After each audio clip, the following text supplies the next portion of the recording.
Bank Chairman Ersin has said the main concern for the Turkish economy should be rising inflation rates, not interest rates.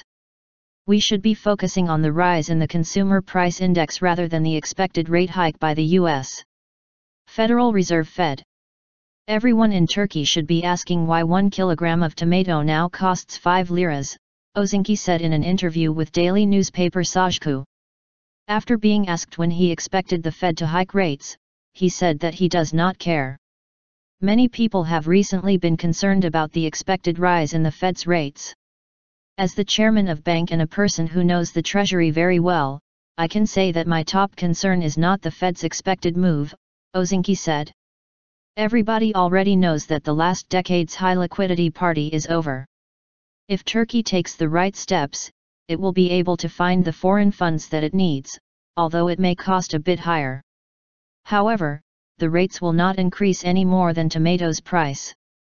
I think that everybody should be wary about the rise in the tomatoes' cost, the rise in the inflation rates, he added.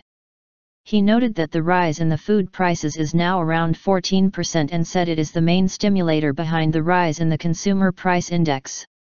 Özince described the rise in the inflation rate as a big problem, and if it continues to rise dramatically then economic instability would be the result.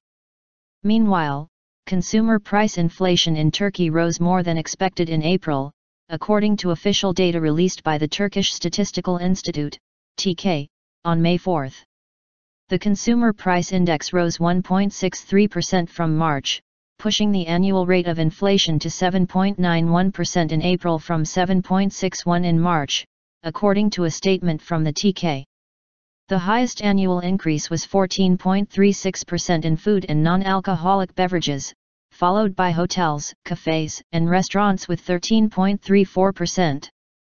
In its April 30 report, the central bank made a revision to its year-end inflation forecast to 6.8%, from 5.5%.